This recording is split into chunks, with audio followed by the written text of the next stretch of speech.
11 साल बाद यमुना पार विकास बोर्ड का हुआ गठन। अरविंदर सिंह लवली चुने गए अध्यक्ष। दोबारा बोर्ड के गठन से लोगों को मिलेगी राहत।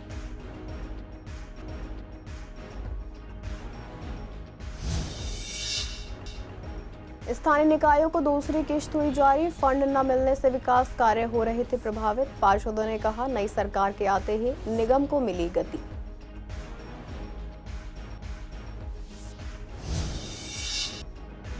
जीएसटी में बदलाव का इंतजार कर रहे व्यापारी। बाजारों में फीकी दिख रही रौनक। ग्राहक खरीदारी से कर रहे हैं परहेज।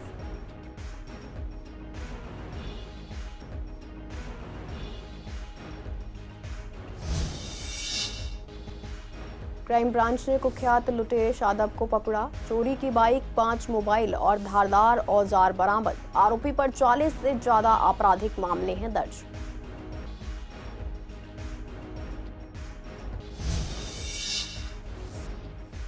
राधेश्याम पार्क में चोरों ने मंदिर को बनाया निशाना। दान पेटी से चुराए 2 लाख रुपए।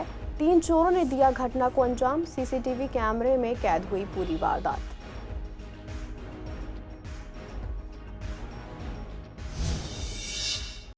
नमस्कार, आप देख रहे हैं सीसीएन डिजिटल। मैं हूं आपके साथ शिवानी तिवारी। स्वागत है आपका हमारे खास कार्यक्रम पूर्वी दिल्ली खास में। बुलेटिन की शुरुआत करते हैं कुछ खास खबरों के साथ।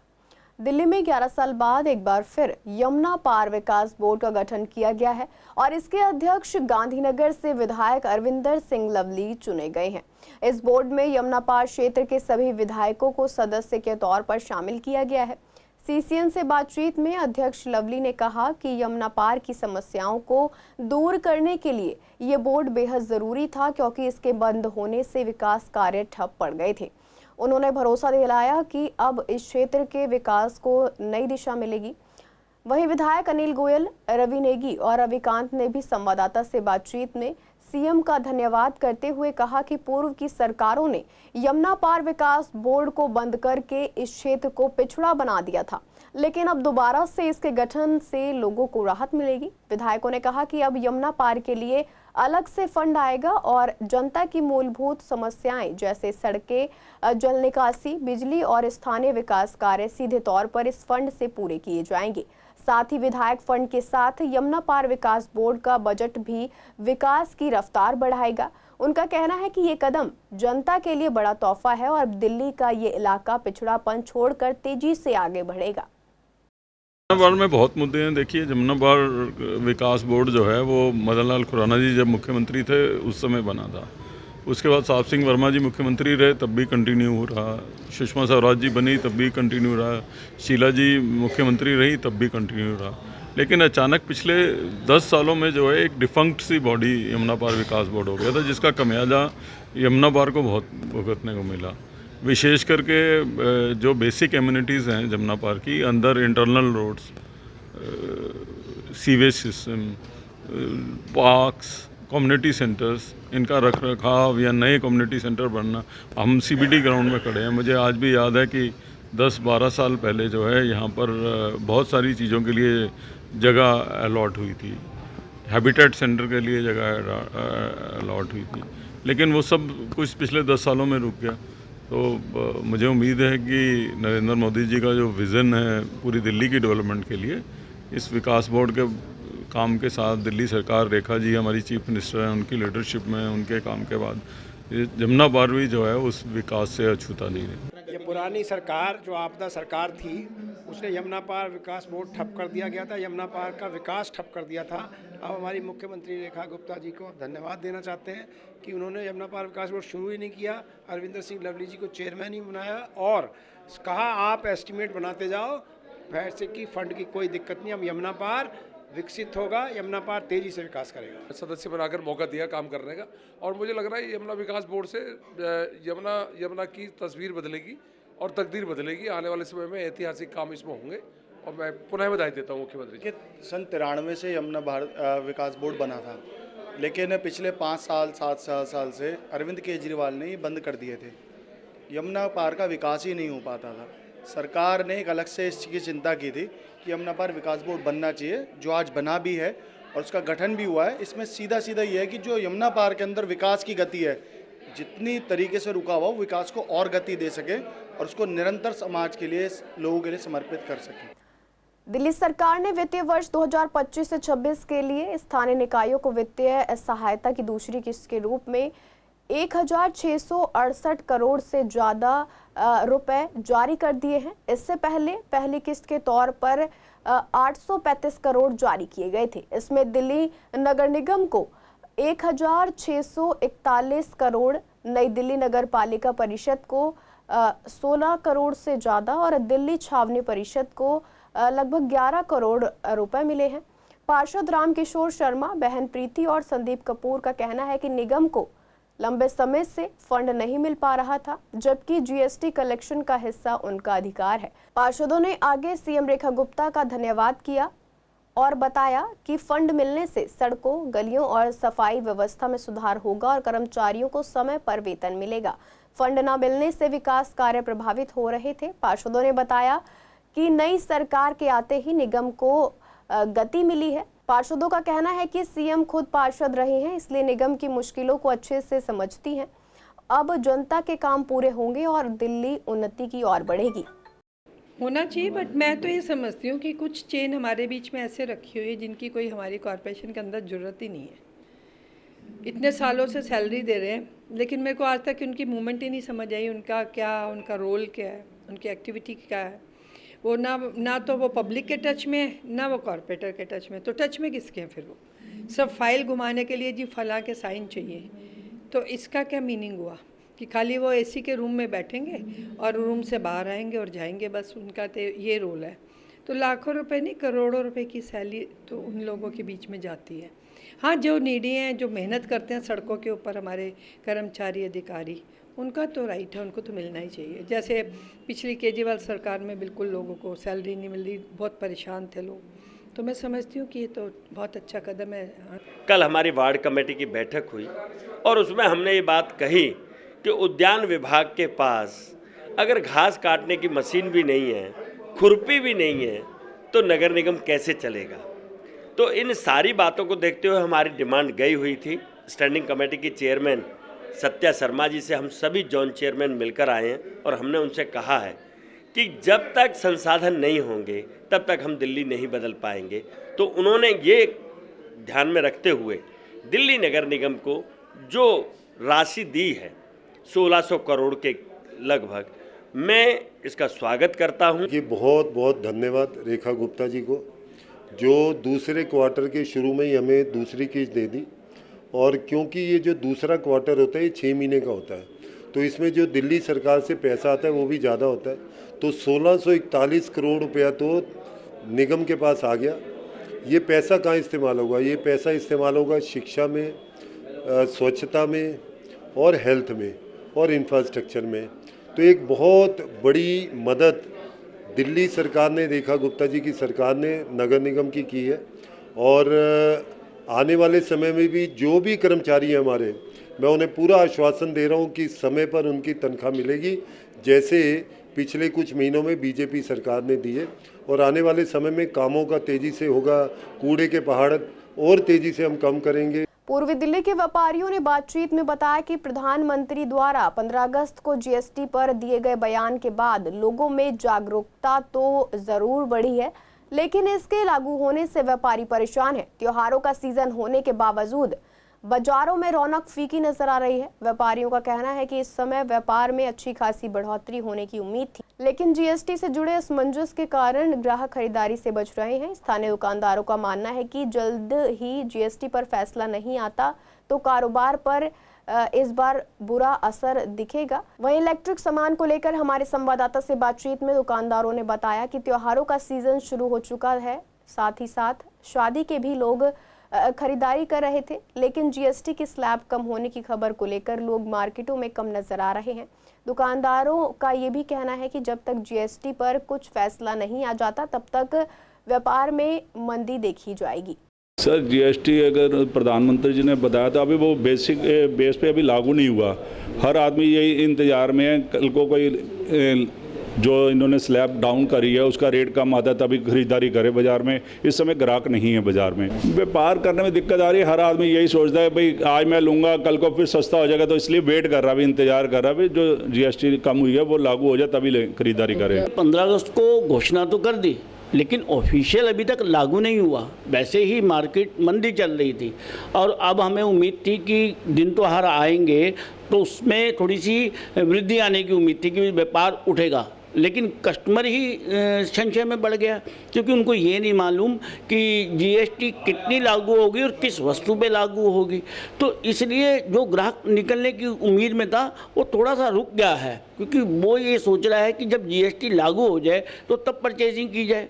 GST पे संशोधन करना है सरकार को, वो करे जिससे कि व्यापारी को राहत मिले और ग्राहक और खरीदार मार्केटों में शॉपिंग के लिए निकलें और हमारी मार्केट की रौनक। क्राइम ब्रांच पुलिस ने कुख्यात लुटेरे शादाब को गिरफ्तार किया है। पुलिस ने आरोपी के पास से चोरी की एक मोटरसाइकिल, चोरी के 5 मोबाइल फोन और एक धारदार नुकीला औजार बरामद किया है।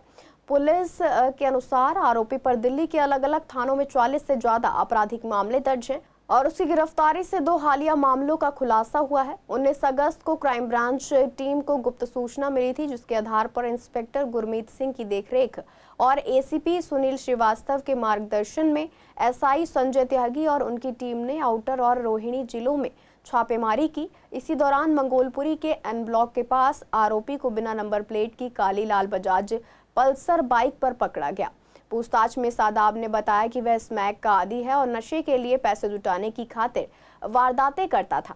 वह किराए के मकान में लगातार पता बदलकर पुलिस से बचता रहा और अपने साथियों के साथ लोगों का गला दबाकर या नुकीले औजार से डरा धमकाकर लूटपाट करता था।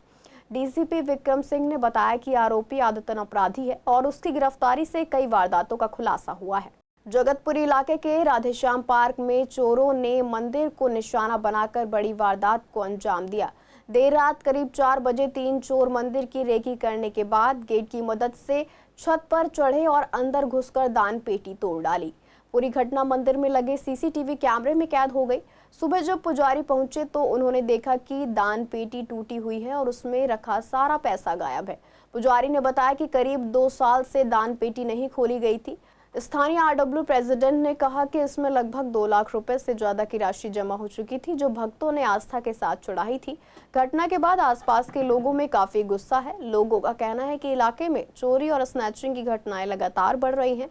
कुछ दिन पहले ही एक महिला की चेन छीनी गई थी। लोगों ने पुलिस से मांग की है कि इलाके में गश्त बढ़ाई जाए, CCTV कैमरे की संख्या में इजाफा किया जाए, मंदिरों और घरों की सुरक्षा पुख्ता की जाए ताकि अपराधियों में डर कायम हो।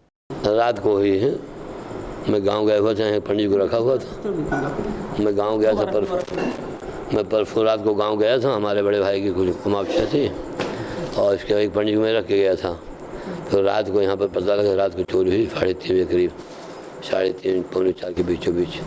जब सवेरे यहाँ पर बेटा आया तो देखा एक औरत आई पूजा करने। बेटा ने फिर मुझे फ़ोन किया, मैं रास्ते में था, मैं आ रहा था। आगे उसके बाद रमेश वंफल जी से उन सबको बुलाया, फ़ोन ऑन किया। फिर प्रधान जी आ गए, पूरी जानकारी सबको दी। जो साहब आगे पुलिस वाले आए, इंक्वायरी किए हैं, फ़ोटो कैमरा वीडियो बना के दिया है। बेटा ने वीडियो बनी, पूरे कैमरे में दिखाई दे रहा है जो बाहर कैमरा लगा हुआ है।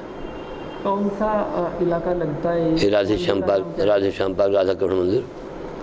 कितना लगभग इसमें कैश होगा? कितने चोर थे? 2 साल से 2 साल का रहा होगा, कितना रहा होगा अंदाज? कितने चोर थे?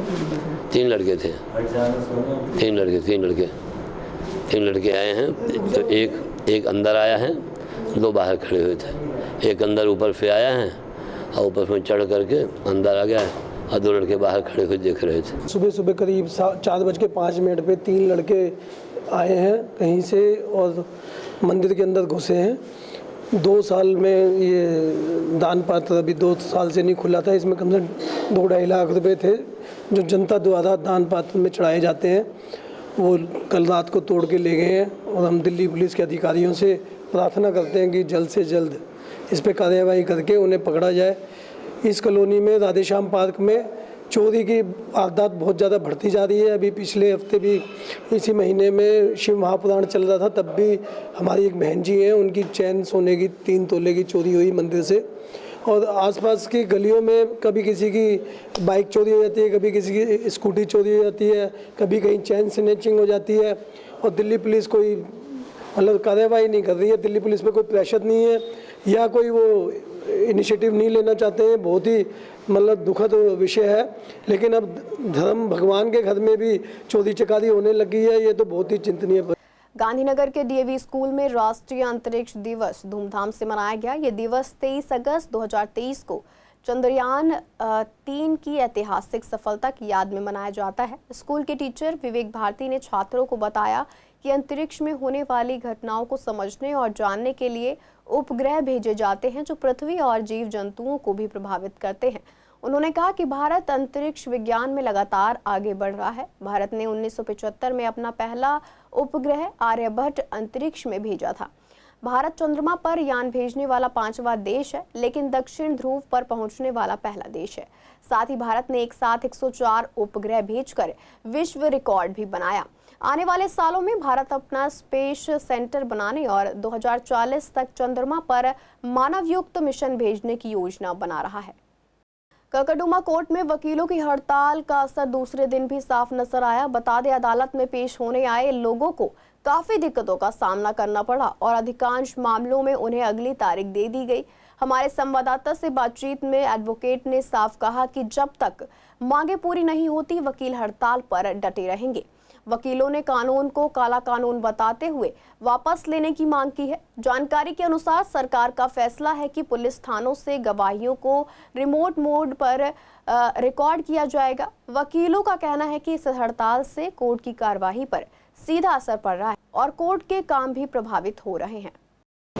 अब एक आदमी कोर्ट फिजिकल पेश हो रहा है, एक आदमी ऑनलाइन पेश हो रहा है, ठीक है। मुकदमा लगा हुआ है गवाही पे या मुकदमा लगा फाइल एंड आर्गूमेंट पे। जो ऑनलाइन बैठा है वो कह रहा है जी I am not feel well. Court में तो वो है नहीं, तो उसने सिस्टम को और डिले कर दिया। मैं इस स्ट्राइक के बारे में ये कहना चाहूँगी कि वकील जो हैं इस नोटिफिकेशन की निंदा करते हैं और इसको बिल्कुल भी सपोर्ट नहीं करते, क्योंकि यह जो नोटिफिकेशन आया है ये सिर्फ न्याय में विलंब लाने के लिए और न्याय को अन्याय में बदलने के लिए लाया गया है।